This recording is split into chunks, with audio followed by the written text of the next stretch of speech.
Probe into the Mumbai hostage saga continues. The post-mortem of kidnapper Rohit Arya's body has been completed. As the Mumbai Crime Branch investigates the case, a Marathi film actor has put out a stunning revelation. Actor Ruchita Jadhav has claimed that Rohit Arya contacted her few weeks ago and introduced himself as a filmmaker. She says she was invited by Rohit to join his film, which was based on a hostage situation. They even agreed to meet on October 28th at a studio in Powai, but the actor cancelled the meeting due to family reasons and then saw the shocking news a couple of days later. Meanwhile, the first eyewitnesses of the hostage horror, Rohan Aher, has detailed the entire shocking incident in an exclusive interview to India Today. The eyewitness was working alongside Rohit Arya and was the first to sense trouble. He promptly alerted the victim's parents to stay vigilant and also played a key role in the rescue operation. Earlier, cops recovered several incriminating items from the Powai studio where Rohit Arya held 17 children hostage. Air guns as well as petrol, lighters and flammable liquid were seized. उन्होंने मुझे 4 अक्टूबर को message किया था कि need to discuss a film और मुझे आप बताइए आपका फ्री है। तो तब तो मैं शायद बिज़ी थी, लेकिन फिर मैंने उनको कुछ तो ये 3 बजे की बात थी और 7 बजे फिर हमारी बात हुई, क्योंकि मैंने उनको बोला मैं आप फ्री हूँ अब बात करते हैं। तो उन्हें मुझे पिंग किया था, फिर मैंने उनको कॉल किया था।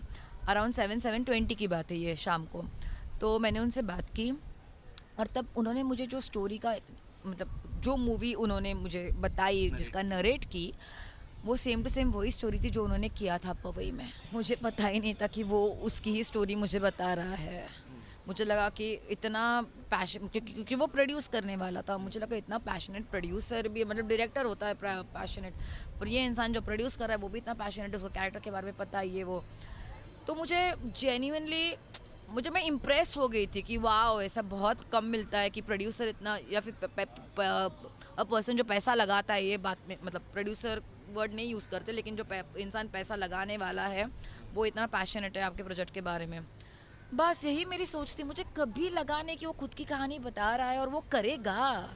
उन्होंने कुछ स्कूल में अपीयरेंस किया था कि मुझे कुछ लड़के छोटे बच्चे चाहिए जिसका हमें कुछ ऑडिशन करना है कि वेब सीरीज़ या कुछ जो अभी चल रहा है ओटीपी या ओटीटी वो संदर्भ में मुझे कुछ वेब सीरीज़ भी बनाना है। तो उन्होंने हमारे स्कूल में अप्रोच किया था, तो स्कूल के थ्रू हम लोग इधर आए थे। इसके पहले भी तो उन्होंने सब सीरीज वगैरह की थी, इसलिए हमने कोई पता नहीं था कि ये सब होना था। ये सब जो हुआ ये ऑल सडन हुआ, अचानक हुआ है। जब भी वो इंसिडेंट हुआ जी उनके साथ में थी। सवाल उठाना स्वाभाविक है। जिस तरह से पूरी घटना चक्र पूरी तरह से देखा जाता है कि जिसका इनकाउंटर किया गया वो आदमी महाराष्ट्र की सरकार के फेलोशिप प्रोजेक्ट का हिस्सा था। वो आदमी प्रोजेक्ट कर रहा था वो बात, और इसके पहले उसने जो शिक्षण मंत्री थे उनके घर के बाहर उसने धरना भी दिया था। और उसके बाद ये जो कल घटना घटी है ये बहुत ही गंभीर घटना है और इसकी पूरी उच्च स्तरीय जांच होनी चाहिए ताकि जो सच्चाई है लोगों के सामने आ सके।